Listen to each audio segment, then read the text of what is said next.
টিঙ্কার চ্যাম্পসের change making সিরিজে আপনাকে স্বাগতম, যারা তাদের সহযোগী এবং শিক্ষার্থীদের পারস্পরিক স্বার্থের বিভিন্ন বিষয়ে শিক্ষিত করার লক্ষ্যে কাজ করছে।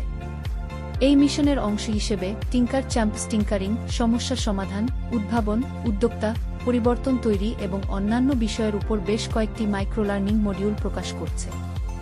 এই 1-0 পর্বের পডকাস্ট সিরিজে টিঙ্কার চ্যাম্পস আপনাকে পরিবর্তন তৈরির প্রয়োজনীয়তাগুলি বুঝতে এবং কিভাবে আপনি একজন পরিবর্তনকারী হতে পারেন তা বুঝতে সাহায্য করবে। প্রতিটি পডকাস্ট প্রায় 1-0 থেকে 1-5 মিনিট দীর্ঘ এবং আপনার চেষ্টা করার জন্য একটি পরিবর্তনকারী কার্যকলাপ অন্তর্ভুক্ত করে। আর দেরি না করে টিঙ্কার চ্যাম্প খুশবু জৈনের 9ম পর্ব দিয়ে শুরু করা যাক। অন্ধ্রপ্রদেশের 10ম শ্রেণীর ছাত্রী এবং নিজেই একজন উদীয়মান পরিবর্তনকারী। টিঙ্কার চ্যাম্পসের চেঞ্জ মেকিং সিরিজের 9ম পর্বে আপনাদের সবাইকে স্বাগত। নমস্কার। আজ আমরা চেঞ্জ মেকিং এর ভবিষ্যৎ নিয়ে কথা বলবো। আমাদের আলোচনার ভিত্তি খুশবু জৈনের একটি লেখা, উনি টিঙ্কার চ্যাম্প। হ্যাঁ, আর আজকের আলোচনাটা কিন্তু বেশ জরুরি, কারণ আমরা শুধু স্কুল প্রজেক্ট বা কোনো কম্পিটিশনে জেতা নিয়ে কথা বলবো না, ঠিক, বরং সেই কাজগুলো বাস্তবে মানুষের জীবনে কিভাবে কাজে লাগতে পারে সেই দিকটাতেই বেশি জোর দেব। একদম।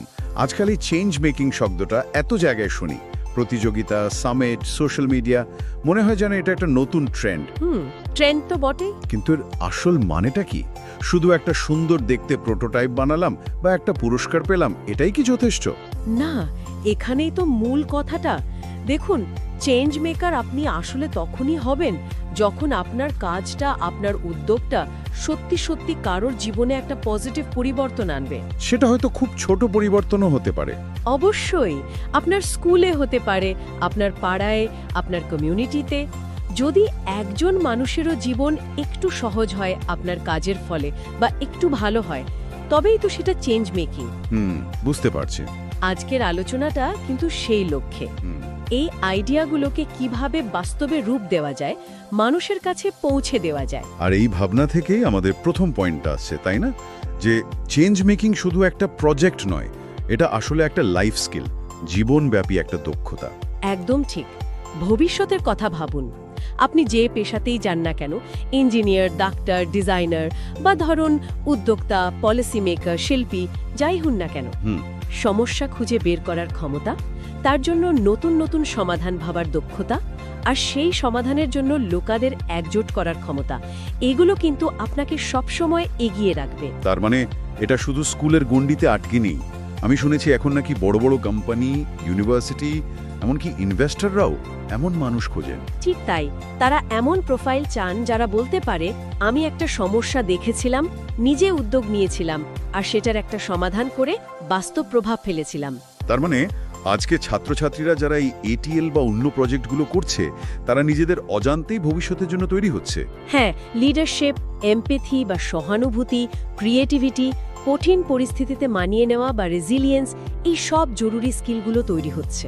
তবে একটা জরুরি কথা মনে রাখা দরকার, তাই না? কোনটা বলুন তো? ওই যে প্রোটোটাইপ তৈরি হয়ে গেলেই কাজ শেষ নয়।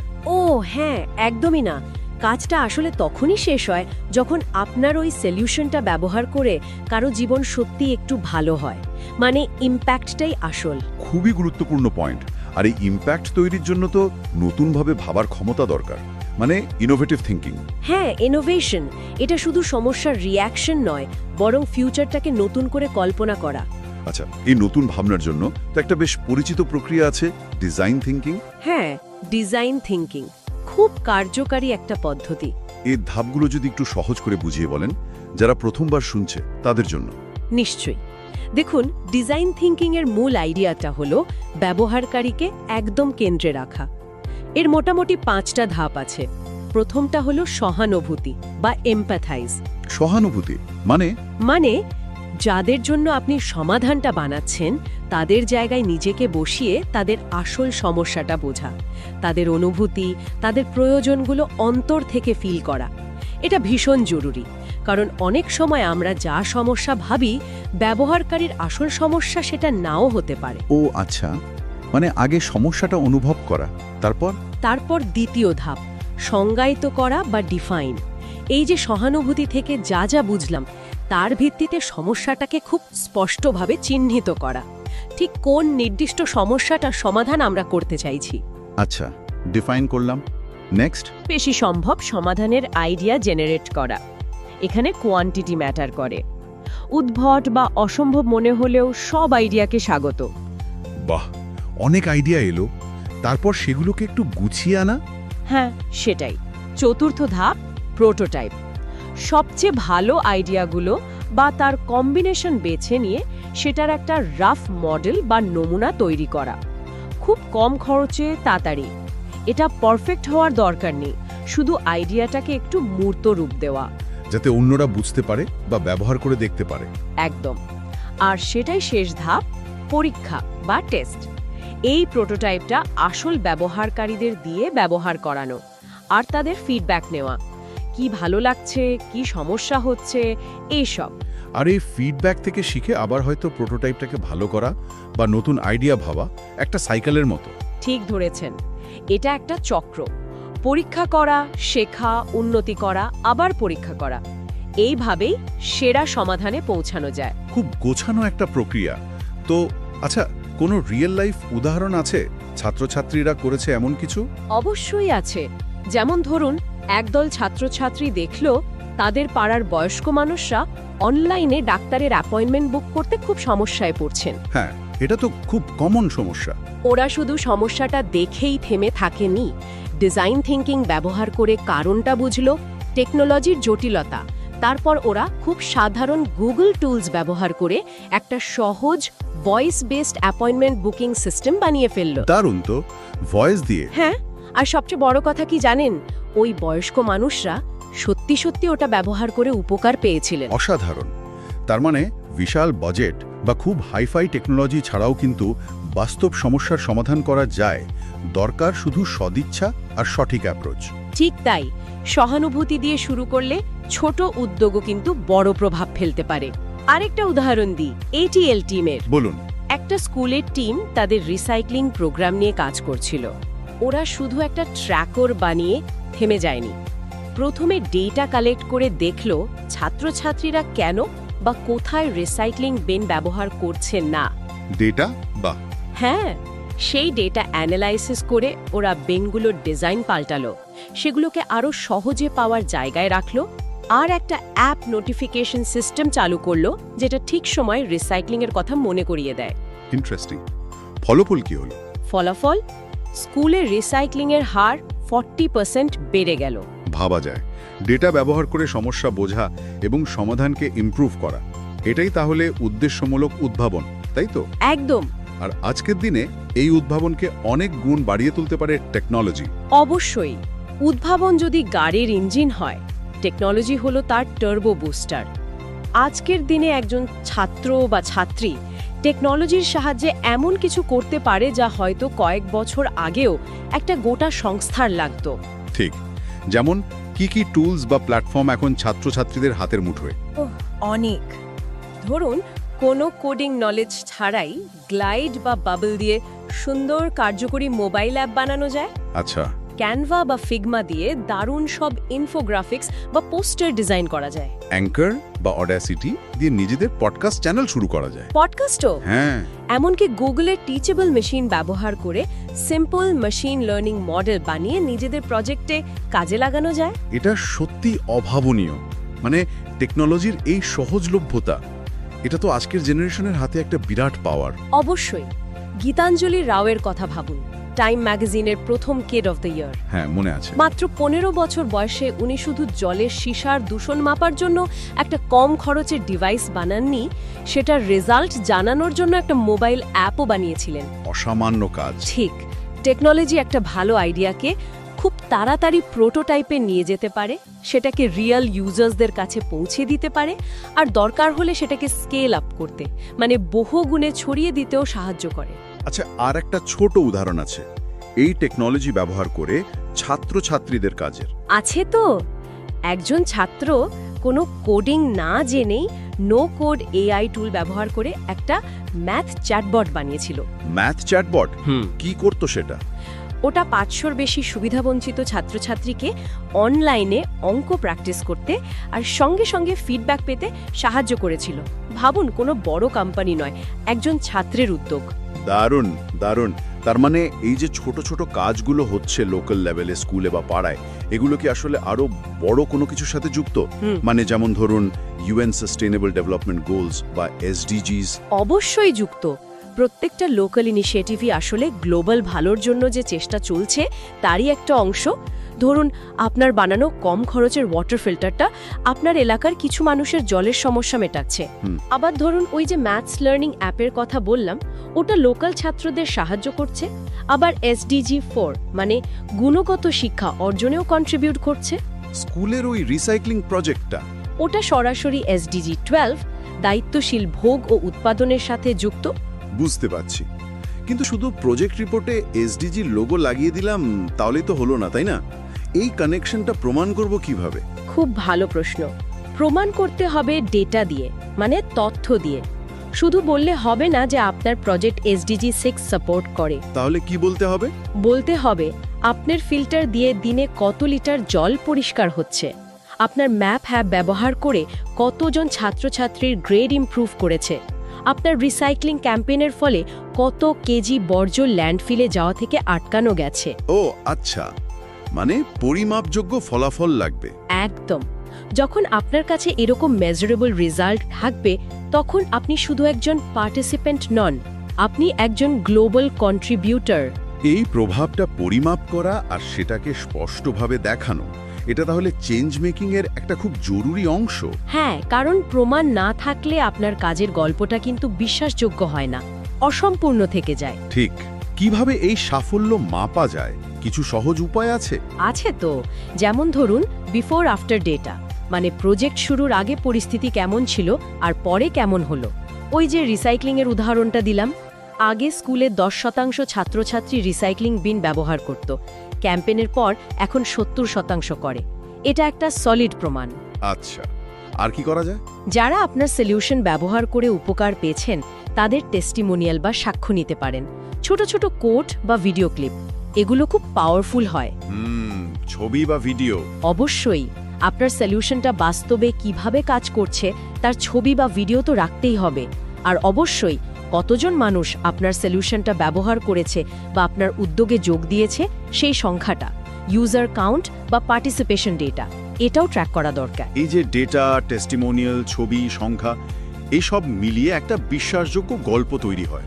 হ্যাঁ, আর এই প্রমাণগুলোই আপনার কাজকে শুধু বিশ্বাসযোগ্য করে না, ভবিষ্যতের দরজাও খুলে দেয়। সেটা কম্পিটিশন হোক, কলেজে ভর্তির অ্যাপ্লিকেশন হোক বা কোনো স্কলারশিপ।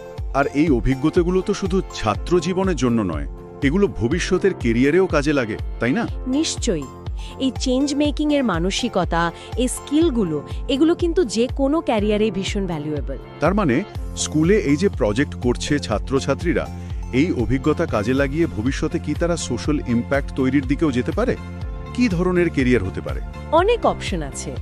যেমন ধরুন সোশ্যাল এন্টারপ্রেনিউর বা সামাজিক উদ্যোক্তা হওয়া, মানে এমন ব্যবসা তৈরি করা যা লাভের পাশাপাশি সামাজিক সমস্যারও সমাধান করে। ইন্টারেস্টিং। অথবা সাস্টেনেবিলিটি কনসালটেন্ট হওয়া, কোম্পানিগুলোকে পরিবেশ বা সমাজের ওপর তাদের প্রভাব কমাতে সাহায্য করা। বা ধরুন কোনো এনজিওর লিডার হয়ে শিক্ষা, স্বাস্থ্য, পরিবেশ বা লিঙ্গ সমতা নিয়ে বড় মাপের প্রোগ্রাম চালানো। আচ্ছা, পলিসি লেভেলেও কি কিছু করা যায়? হ্যাঁ, পলিসি অ্যাডভাইজার হিসেবে সরকারের সাথে কাজ করে এমন পলিসি ডিজাইন করা যা লক্ষ লক্ষ মানুষের জীবনে ভালো পরিবর্তন আনে। তার মানে এটিএল এর একটা সফল প্রজেক্টের গল্প, এটা আসলে ভবিষ্যতের ইন্টারভিউতে বা নিজের স্টার্টআপের জন্য ফান্ডিং পিচ করার সময় একটা দারুণ অস্ত্র হতে পারে। নিঃসন্দেহে। আর নিজের এই কাজ, নিজের এই জার্নির গল্পটা অন্যদের কাছে ঠিকমতো তুলে ধরাটাও কিন্তু খুব জরুরি। এখানেই আসছে পার্সোনাল চেঞ্জ মেকার ব্র্যান্ড তৈরির আইডিয়াটা। নিজের ব্র্যান্ড, এটা কি শুধু নিজেদের পাবলিসিটির জন্য? না না, শুধু দেখানোর জন্য নয়। ভাবুন, যখন আপনি আপনার গল্পটা ঠিকভাবে বলবেন, কেন শুরু করেছিলেন, কি করলেন, কি ফল হলো, তখন সেটা অন্যদের ইন্সপায়ার করবে। হ্যাঁ, তা তো করবে। আপনার কাজের ইম্প্যাক্ট বাড়বে, আপনি সমমনস্ক লোক খুঁজে পাবেন, কোলাবোরেটর পাবেন, মেন্টরদের নজরে আসবেন, এমনকি আপনার প্রজেক্টের জন্য ফান্ডিংও পেতে পারেন। লিঙ্কডইন, ইনস্টাগ্রাম বা ইউটিউবের মতো প্ল্যাটফর্মে নিজের জার্নি শেয়ার করাটা আজকাল খুব সহজ। কিন্তু কিভাবে গল্পটা বললে সেটা বেশি ইম্প্যাক্টফুল হবে? ডেটা আর ফলাফল দিয়ে বলতে হবে। শুধু এটা না বলে যে আমরা একটা অ্যাটেন্ডেন্স ট্র্যাকিং অ্যাপ বানিয়েছি, তার চেয়ে এটা বলা অনেক ভালো আমাদের বানানো অ্যাটেন্ডেন্স ট্র্যাকিং অ্যাপটা স্কুলের ৩০০ জন ছাত্রছাত্রীর অ্যাবসেন্ট থাকার হার মাত্র ৩ মাসে ২০% কমাতে সাহায্য করেছে। ও হ্যাঁ, তফাৎটা বুঝতে পারছি। দ্বিতীয়টাই প্রভাবটা অনেক স্পষ্ট। একদম এইভাবেই একটা বিশ্বাসযোগ্য আর রাজ্জন কিনপের ব্র্যান্ড তৈরি হয়। কিন্তু একটা প্রশ্ন আসছে মনে, অনেক সময় দেখি দারুণ দারুণ সব প্রজেক্ট হয়, কম্পিটিশনে অ্যাওয়ার্ডও পায়, কিন্তু তারপর সেগুলোর আর কোনো খবর থাকে না, মানে পরিবর্তনটা টেকে না। এটা একটা খুব গুরুত্বপূর্ণ আর বাস্তব সমস্যা।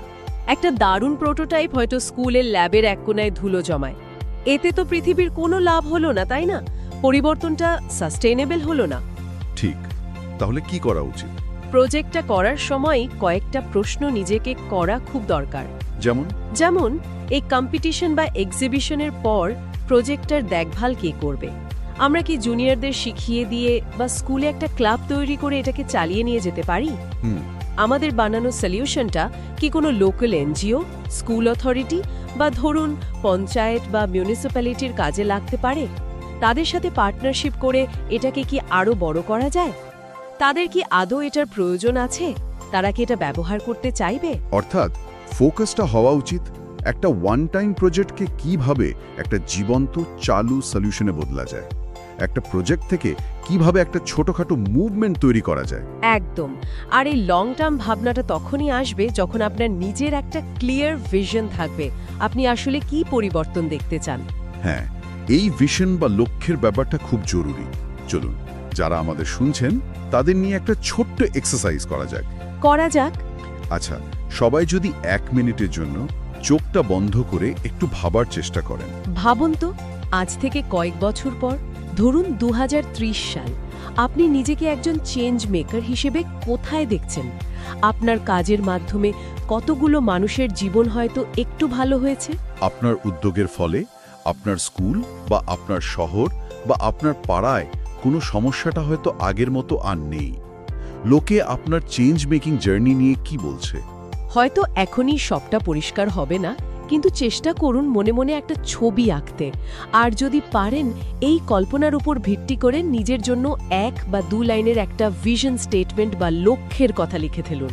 এই লেখাটা কিন্তু আপনার ভবিষ্যতের পথ চলার জন্য একটা কম্পাসের মতো কাজ করতে পারে, তাই না? চমৎকার আইডিয়া। এই ভিশন থেকেই তো আসল কাজের ইন্সপিরেশনটা আসবে। আর কাজ শুরু করার জন্য কিন্তু খুব বেশি কিছু লাগে না, তাই না? ঠিক। আর সেই জন্যই এবার আমরা দুটো ছোট্ট কিন্তু খুব পাওয়ারফুল অ্যাক্টিভিটি বা চ্যালেঞ্জের কথা বলবো, যেগুলো শ্রোতারা এই আলোচনা শোনার পরেই চেষ্টা করে দেখতে পারেন। দারুণ। তাহলে প্রথম চ্যালেঞ্জটা কি? প্রথমটার নাম স্পট অ্যান্ড ফ্লিপ চ্যালেঞ্জ। মাত্র 5 মিনিট লাগবে। রেডি? বলুন। 3টে সহজ স্টেপ। প্রথম, স্পট। আপনার চারপাশে তাকান, ক্লাসরুম, ক্যান্টিন, বাড়ির কাছের রাস্তা, যে কোনো জায়গায় একটা খুব সাধারণ ছোটখাটো সমস্যা খুঁজে বের করুন। যেমন ক্লাসের কোনায় বই এলোমেলো হয়ে পড়ে থাকে, বা টিফিন টাইমে হাত ধোয়ার কলের লম্বা লাইন। আচ্ছা, স্পট করলাম, তারপর? দ্বিতীয় ধাপ, ফ্লিপ। সমস্যাটাকে মনে মনে উল্টে দিন। নিজেকে প্রশ্ন করুন, যদি এর ঠিক উল্টোটা হতো। এলোমেলো বই, ভাবুন যদি বইগুলো নিজেরাই জায়গার ফিরে যেত। লম্বা লাইন, ভাবুন যদি জলটাই ছাত্রদের কাছে চলে আসতো, বা লাইনটাকে একটা মজার খেলা বানিয়ে ফেলা যেত। নোংরা ডেস্ক, ভাবুন যদি ডেস্ক নিজে পরিষ্কার হতো, বা ক্লিন ডেস্কের জন্য পয়েন্ট থাকতো। ইন্টারেস্টিং। ফ্লিপ, তারপর? তৃতীয় আর শেষ ধাপ, শেয়ার। আপনার এই ফ্লিপ করা আইডিয়াটা কোনো বন্ধু বা টিচারকে বলুন, আর জিজ্ঞাসা করুন, আইডিয়াটা কেমন?